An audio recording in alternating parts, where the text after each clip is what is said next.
Well, hello everyone, and welcome back to our third installment of the More Beautiful World Our Hearts Know Is Possible book discussion series with myself, Jeremy Stuart, and Scott Noelle. Hi, Scott. How are you? Hello, good to see you again. I Likewise. like your sound effects that you've got going there with, as you said, more beautiful world. You could hear these Disney-esque tweeting birds in the background.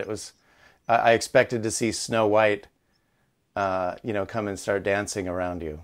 Yeah, it's just digital recordings of birds, and all this scenery behind me is just all fake. Uh-huh.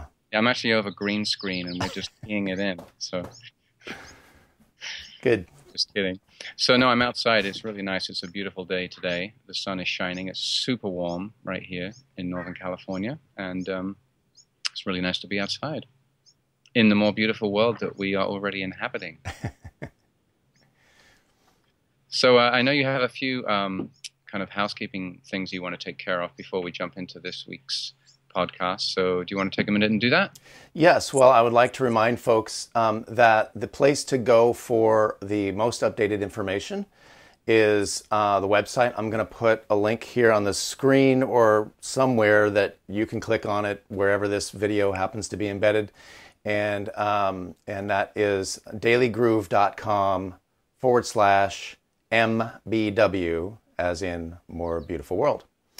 So that is where you will see things. For example, we posted last week, we posted a recommendation that people might have some fun going through the chapters if we challenge them to write a little poem about each one. Specifically a haiku, because I was thinking if we could narrow it down to 17 syllables, we'd really get through these videos a lot faster. And so there is a little note there about that on there, and also on our Facebook page, which is facebook.com/MBW2015. So you can go there and post any of your comments, insights, feedback, personal stories, and now poetry, specifically haiku or limerick, so that we keep it brief. No ultra long Shakespearean sonnets, because well, if you want to, go ahead. Anything you want to post, we invite it to be posted, and those that we can, we'll share here on the broadcast. We had one very enthusiastic person. Her name is Brooke, and we're going to be reading some of her haikus today because she took the challenge to heart and did the first 16 chapters. So I don't think we'll have time to share them all, but I'm excited that we have someone who took that idea and ran with it. Yeah, that was pretty impressive. I was amazed, and they were actually really good, much better than my attempts. So I'm going to steal Brooke's haiku, and I took a stab at it myself, and wrote a couple of things down for certain of the chapters that we're going to be covering today. But it was interesting to me rereading through these chapters again and trying to figure out what we were going to talk about. And what came up for me was a personal story that I'll share in a minute that to me actually sort of touches on many of those chapters. I'm going to share a story about an experience that I had with my father when he was dying.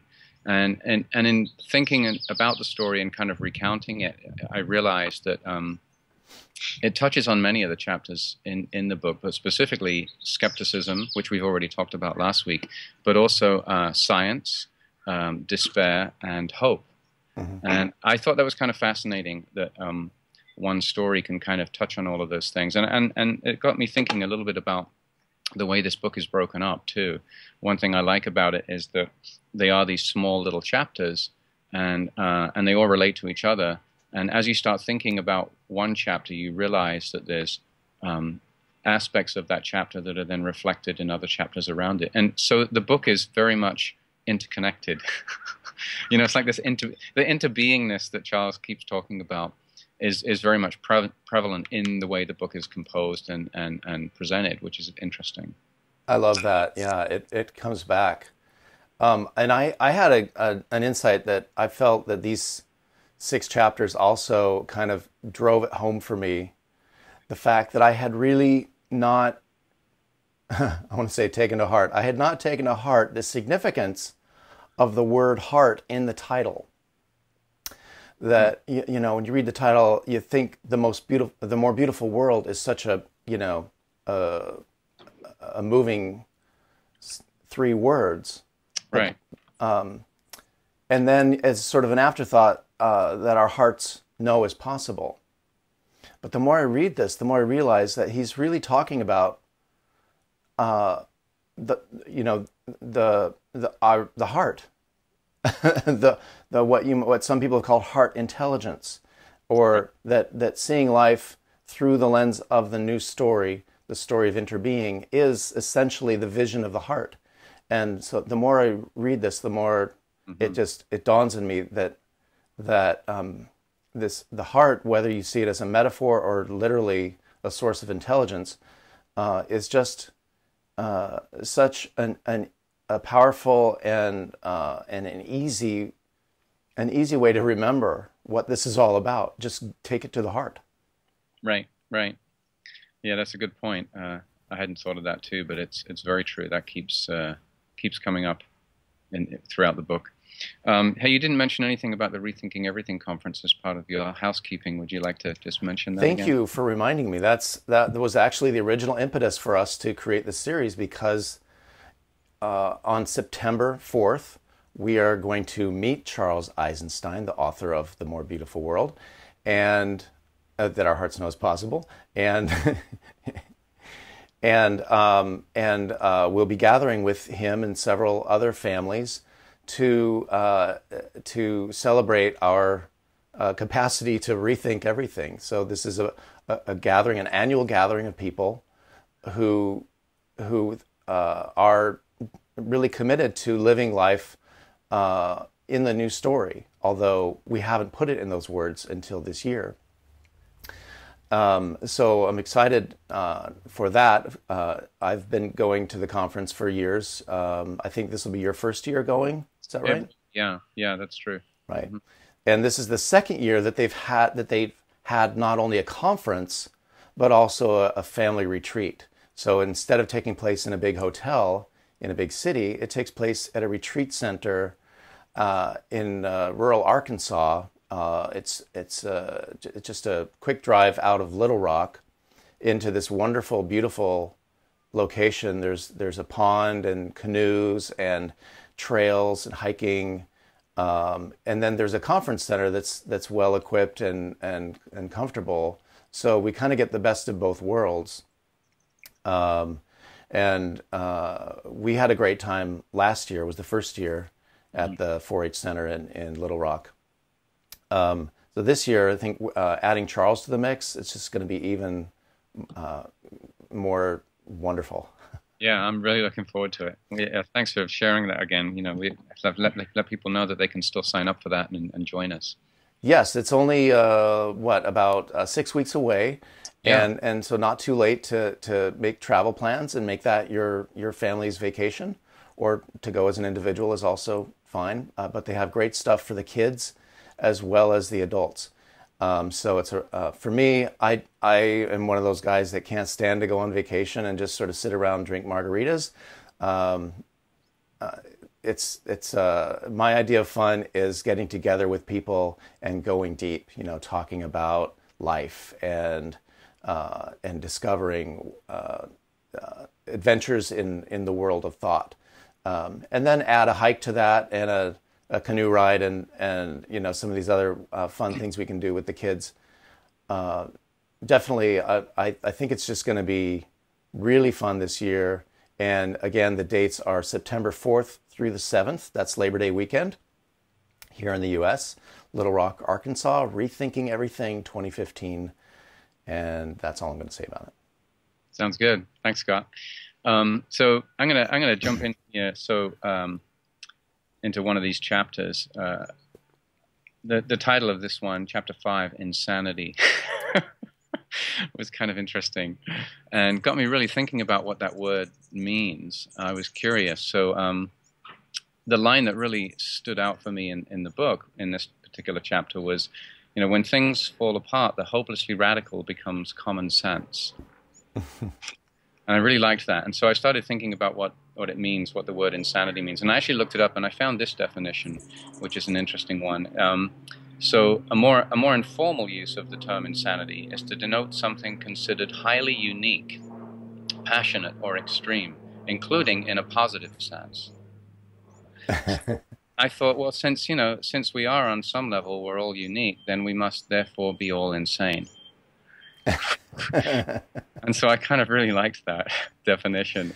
It's not your sort of traditional definition, but it's one of the definitions I found listed. So I thought that was kind of neat. And then just tying back into, when things really come apart, then your definition of what insane means completely changes. Mm.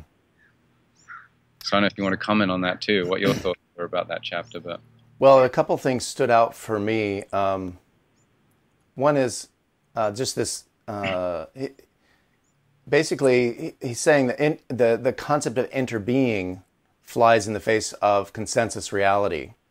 And he talked about this idea of consensus reality being that what's sane is what we all agree is sane.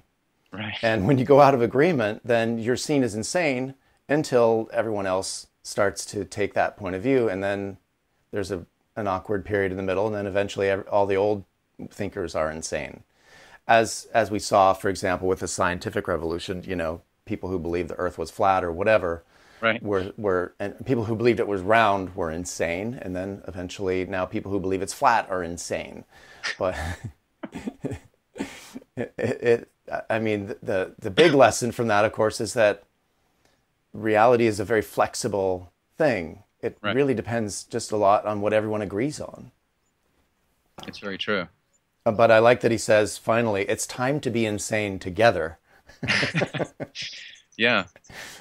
To me, that's funny thing. He talks about sort of the choir being in a choir, as in the phrase preaching to the choir, that we really need to join each other as a choir and preach to each other right. these ideas, so that we can form a new consensus reality, at least within our leading edge group, if you want to call it that. But that spreads over time. We join our voices, and then eventually they are heard, But alone, where we can't really be heard amongst all of the noise of the old story. Right, which comes back to that point we made last week about enlightenment is a group effort. Yes. I remember actually, speaking of rethinking everything, I remember the second time I went. The first time I went was with my family in 2009, and that was fine. We had a good time. But the second time, for whatever practical reasons, I went by myself, and something about not being with my family made it easier to just not be anyone that I'm supposed to be. You know how when you're with your kids, well, I'm supposed to be a responsible father, and so I think it was just how it happened that particular year. I was in kind of a growth stage, and so when I went, I was just really determined to experience a different way of being, and I guess in hindsight I would call it interbeing. At the time, there was this viral video going around about this guy sharing free hugs. Do you remember that? Yeah. The free hugs video. And so when I went there, I put a free hug sign on myself and just went around hugging people. And it's the kind of place where you can do that and nobody thinks you're crazy. Right.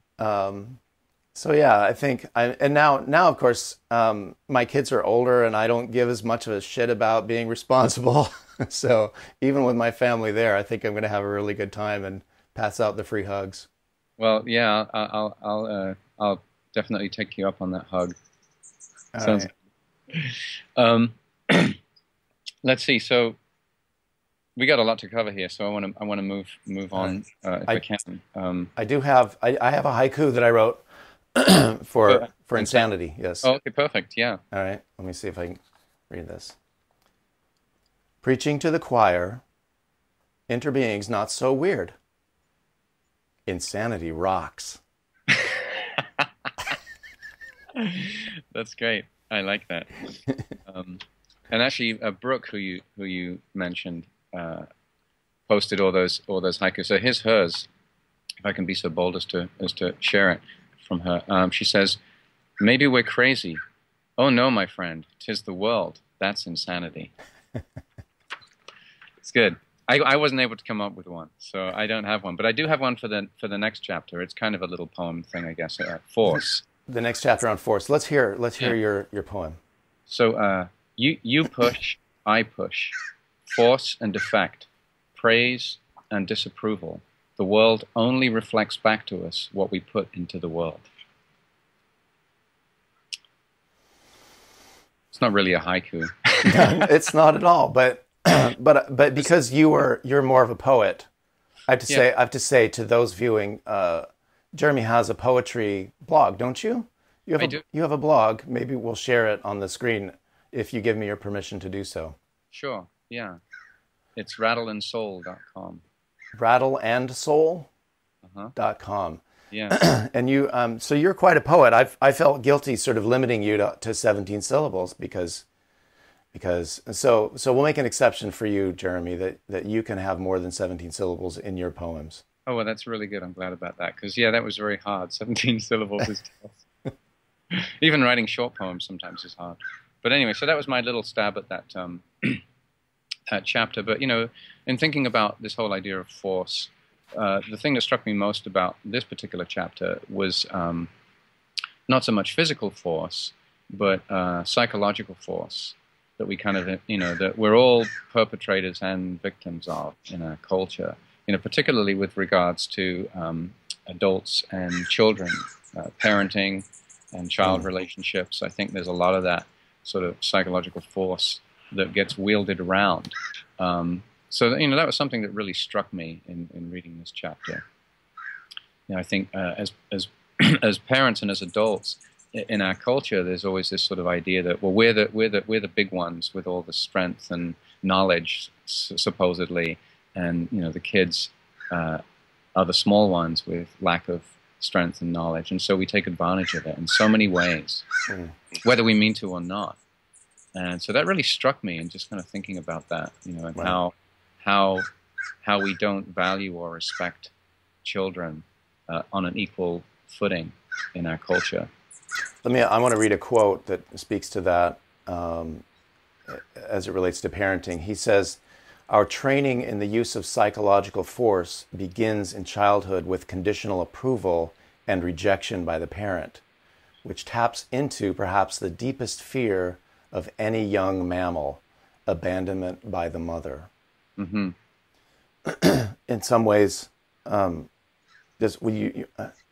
remember that idea when I'm sorry. I remember that idea when I see awful things in the world. I said, there's another person who's afraid of abandonment, you know, right, afraid of losing his mother, or can't feel the presence of his mother. I think that's a good way to connect with compassion, is just to remember that so much of what's wrong in the world is just rooted in this very primal need that we all have to feel the safety of, if not a mother, some nurturing presence. Right, right. And yet, you know, so much of that is kind of, you know, the flip side of that is the sort of misuse of force or control and power as a parent, as an adult, over children, which of course then creates that, what you're talking about, that feeling of loss of connection and loss of love and nurturing from our parents. Yeah, it was a powerful chapter, I thought, to really think about that aspect of it. And I think parents don't, I mean, I think you and I have a special interest in parenting because of our work. Yeah. And I think a good exercise for any parent is just to keep this idea in mind of psychological force, and how frequently throughout every day, without even thinking, we as parents are wielding that force without, not even necessarily intending to hurt. It's just so ingrained in the way that we've been taught to treat children, right? That we will just something as simple as a look, you know, a look that says, if you keep doing that, I'm going to approve of you less. You know, I'm going to put some distance between you and me, and how that has a subtle, if not very unsubtle, effect on children and their sense of security, their sense of safety. Yeah, and then of course the way that we were raised by our own parents and how we took on those messages in our own psyche, then you know, comes back to kind of haunt us too. I mean, I see that in myself. You know, I'll say something to my daughter, and I realize it's not really my voice that's saying that; it's my father's voice. Mm.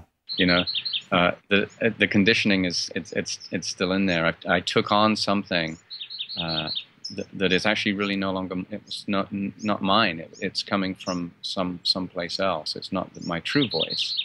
Right. And it's, you know, it's really hard to break that conditioning. So, and that's just another example, I think, of that sort of that force.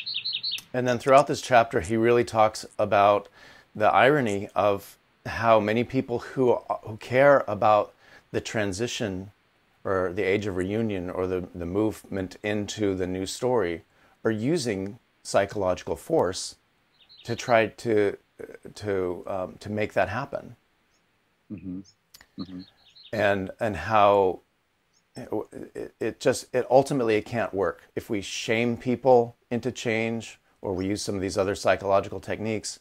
It's just it's adding to the old story more than it's contributing to the new one. Right, right, and he makes that point a lot in this book. You know, that one thing that's interesting is, you know, I like the way Charles kind of brings up that point of the.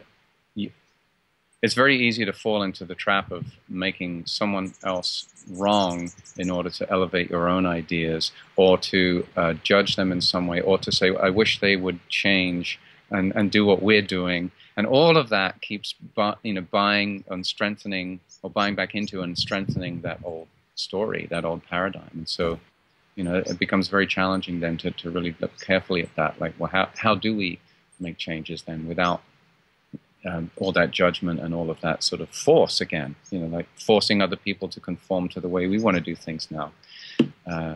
So you have to have room for all of that. And all that opposing views and things that don't necessarily fit what we're trying to do, you know, there has to be room for that too. So it's interesting. I want to it's kind of on my mind, so I want to share it. You know, in reading these chapters, there was a story that in my own life that kind of came up that sort of touches on several of these chapters, and I want to share that there because, and then I'll sort of maybe talk a little bit about why I think it touches on them. So, and this is a hard story to tell, so forgive me. I'll do my best to get through it. But so, you know, my father died of cancer a number of years ago now, but at the time that he was first diagnosed, I was told already that it was pretty hopeless, that, you know, there was no chance of any kind of recovery. He was pretty riddled with tumors at that point. He'd kind of caught it too late, and there was not much they could really do. And, you know, this news was pretty devastating to me. I was living here, and my father was in England, and so the distance alone made it extremely challenging to know what to do. But I felt like I needed to do something. So that the first thing that came up, you know, that sort of sense of despair, total despair. Like, what can I possibly do to help him in some way?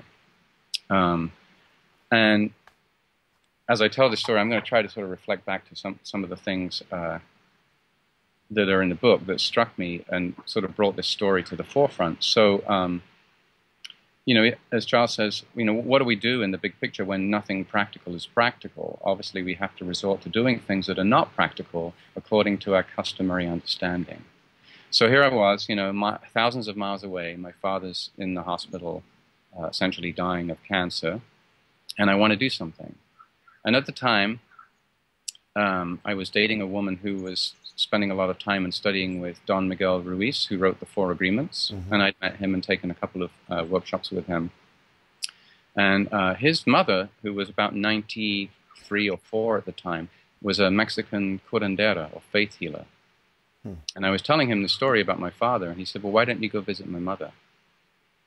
She lives down on, you know, in the border near Mexico, just in San Diego, and see what she can do, because she's a healer. And, you know, and so my skepticism started coming up. Well, what is she going to do? I mean, I can't do anything. What's she going to do? He's thousands of miles away. It's, you know, ridiculous. But something in me decided maybe I should try it. What else am I going to do? There's nothing practical here, so I should do something impractical, perhaps. So I made the journey down, and I drove down to see her. And she asked me to bring a photograph of my father. And she didn't even speak English, so the whole session I had with her was translated by one of her sons. And I go into her house, and she has me lay on this massage table, fully clothed, and she says, I want you to picture your father in your mind. Just be with him right now, like be with his energy, picture him. And she put his photograph on her little altar. And she took an egg, just a normal egg out of a regular egg box, you know, and started running the egg over my body like this, just everywhere, all over my body. And she was chanting prayers in Spanish. And then she cracked the egg into a glass of water, and it makes all these kind of weird sort of globby things, you know, strange looking thing. And she interpreted that. She read the egg. Wow. And she said to me, again, through a translation, she said, I'm looking at this, and I see that your father is very sick. It's something to do with his left leg. And in fact, the cancer was in his left hip. And then she said it's cancer. And I hadn't told her anything, really, just that I wanted to see her about my father. So first of all, that was amazing that she was picking this up somehow, energetically through my body, I guess. And then I said, well, what can you do? Is there anything you can do for him? And she said, yeah, I can go visit him. And I was like, okay. Well, he's thousands of miles away in England. Like, she said, no, I will go and on the spiritual plane and visit with him. And I didn't know what to think of this, and I thanked her, and I kind of went home and thought, well, that was kind of silly, you know, kind of ridiculous. But here's where it gets amazing. So about 2 days later, I called my father's wife to find out how he was doing. And at the time, before I'd seen Mother Sarita, he was covered in lesions and, you know, had this skin condition that was horrible. And so I called her and I said, well, how's Dad doing? She says, well, the skin condition cleared up. And his dermatologist doesn't really know why it cleared up so quickly, but he's looking much better. And I was taken aback. I'm like, well, that's great. I mean, and that's incredible. She said, yeah, but he's been saying some things that don't make sense. And I said, well, what do you mean? She said, well, I went to visit him this morning in hospital, and he said to me, Jackie, were you here last night visiting me? And she said, no. And he said, because I woke up, and there was a woman sitting on the end of my bed holding my leg. Wow. And I, at that point, dropped the phone. I was just completely speechless. And you have to realize the science part of the story is that my father was a scientist. For him, if it couldn't be proven with science, and it didn't exist. So this kind of thing was complete nonsense to him, absolutely outside of his worldview. So at the point when Jackie told me this revelation that he had seen this woman sitting on his bed touching his leg, I said, I have to tell you something. And I told her the story that I'd gone to see this Mexican faith healer, and that she had told me she was going to travel and see my father and sit with him to see if she could help. And she didn't know what to say. And she told my dad. And about a week later, I flew to England to be with him. And we talked about it. And I said, well, how do you explain that, Dad? And he said, I don't know what to say. But she was absolutely sitting there touching my leg. I could feel it. And that just blew me away. Because one, it was an amazing example of him kind of being able to shift his sort of world story and break down, you know, that sort of barrier that he had to maybe there's things that we can't explain that are outside of science. And it was such a revelation for both of us. to have that experience. And so, you know, I had all this skepticism, and then I had all this despair, and then there was this kind of hope, like, wow, there is something else going on here that we're not necessarily aware of. So it was an incredibly powerful experience. And as I was reading through the chapters in this book that, you know, spoke to some of those things, that story sort of popped right up and went, wow, it seems to have aspects of all of that. You know, ultimately there was nothing she could do. I went back to see her again, and she said, yes, I visited with him, and he's very, very sick, and unfortunately he is going to die. Wow. And he did. And there was nothing she could do. Supposedly she had healed cancers before, but milder forms, and he was too far, you know, far gone for that. But anyway, that story was so incredibly powerful. That experience was so powerful for me. It is. I'm wondering if what was the experience like for your father?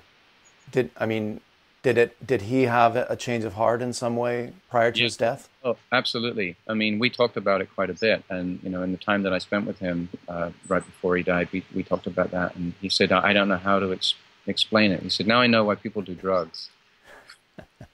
Because, you know, maybe it loosens them up to see things in a different way. And then he was pretty out of it on morphine as well, which maybe had helped break down some of his sort of rigidity around his beliefs and made him perhaps more open to experiencing something like that.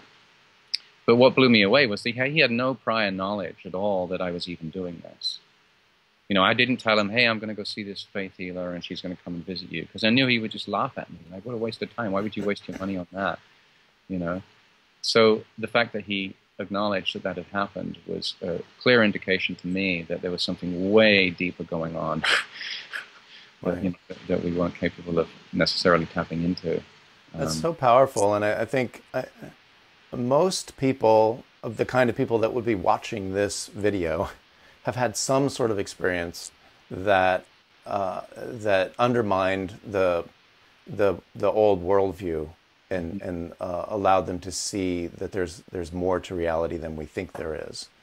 And I would just invite people watching this to share with us the you know, any such experiences that have help them overcome cynicism and skepticism, to open their minds to this idea that we're all connected, and that the separation and the mechanistic sort of way of experiencing the world is not necessarily the whole story. Right. You know, and in thinking about what Charles had written here about hope, you know, this whole idea of hope, and I always think, and he talks about it too, is that hope is kind of a false thing, because it sort of in some ways can distract you from being present, because you're always hoping that something in the future is going to be better. You know, I hope this gets better, or I hope my father gets well, or I hope, you know, whatever it is, which is a future thinking thing that hasn't happened yet and is distracting you from being really fully present. So it has that aspect to it. But as Charles points out in the chapter on hope, that there's another side to that story too, in that, I'm trying to see if I can paraphrase what he said here. You know, he says something about, within the logic of the old story, hope is a lie. And if we come from a place of reunion, then suddenly hope takes us on a whole new level of meaning, and our understanding of what is practical also changes. Right. What seemed absurd before is suddenly no longer absurd. In that sense, hope is, you know, a really terrific tool that we have. Yeah, I actually pulled that quote from my notes. It says, "From within the logic of the old story, hope is a hallucination of something impossible." But it comes from our heart's knowledge of a more beautiful world. Yes, and it's interesting when you say that too. Like, you know, the very fact that I chose to do this, even in the midst of my skepticism, like, you know, why am I going to drive all the way down to San Diego and spend a few $100 on this old lady who, you know, is making these crazy claims? That was the skepticism in me, but there was something else that was operating, obviously my heart, in that I really wanted to do something, anything. And it was not practical. It was totally impractical. Out of despair. So, I love the fact that hope and despair are kind of coupled together, and it's important not to ignore that sense of despair because there's genuine hope in there. That the solution to despair is within the despair itself. It's not outside of despair. It's right there in it. You have to be right in the midst of that in order to get a grip on what the resolution to that despair is. Right. And for me, in doing that, in driving down there and seeing her and putting aside my skepticism, and then having validation that something indeed had occurred that was beyond anything I'd ever imagined, was such a powerful, I guess, validation that there's way more to this than meets the eye. Yeah, it's interesting what you're saying also about despair being a necessary part of the journey, because so much of conventional thinking that has that, when we go into despair, that the goal is to just back up out of it. Do you know what I mean? Rather than to move forward through it, to embrace it and get to the other side of it, where the authentic hope is just to try to get out of it. And I think that's like the way you see people immediately turning to pharmaceutical solutions. When they feel despairing and start going into a depression, the conventional solution is just drug it away, make it go away, and instead of supporting a person to be in that place and move through it, get to the other side of it. Right. It's a horrible loss to humanity that so much of this impulse to get to what's on the other side of the despair is thwarted by well-meaning people who think they're just making us feel better, but not embracing the potential for this pain to actually be a valuable process. Right, and our language is filled with that too. Like don't cry. Get over it. Like just pull yourself together. Everything's going to be okay.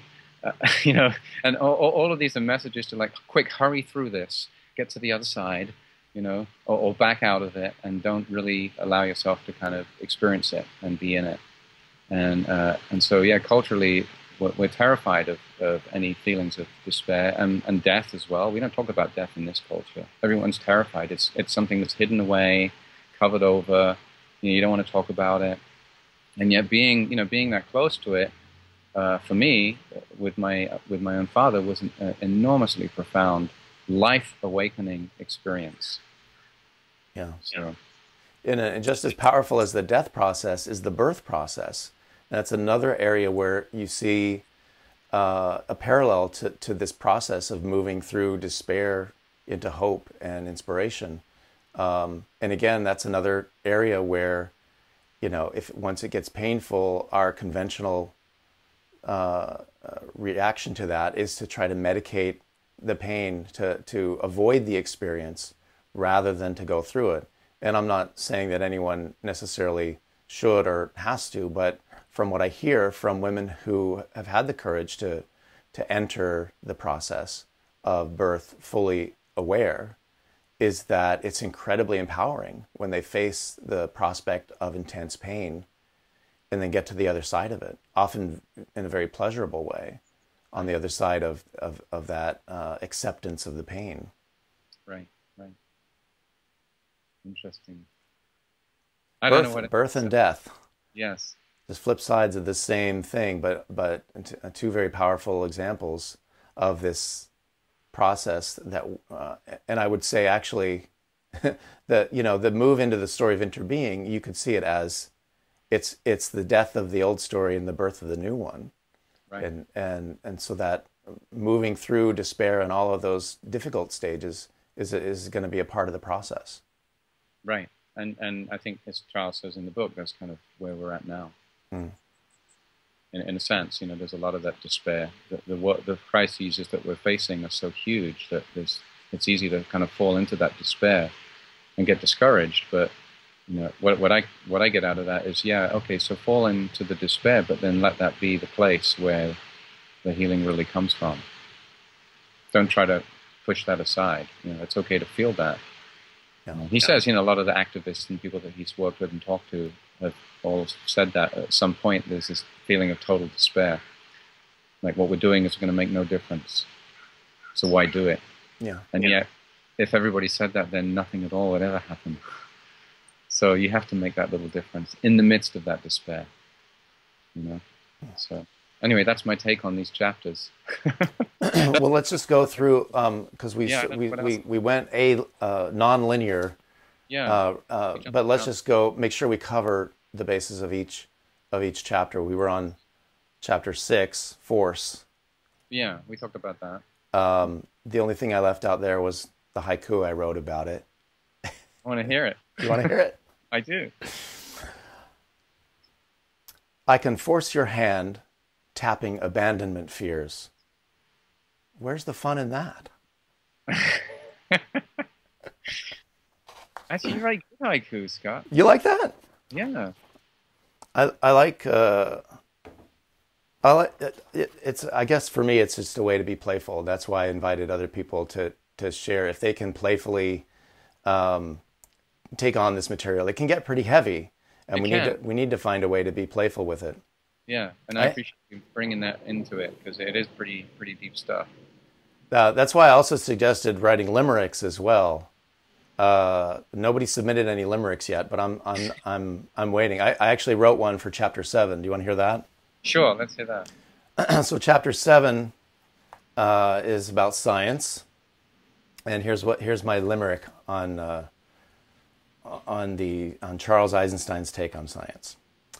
The old way to view practicality is at odds with the quantum reality.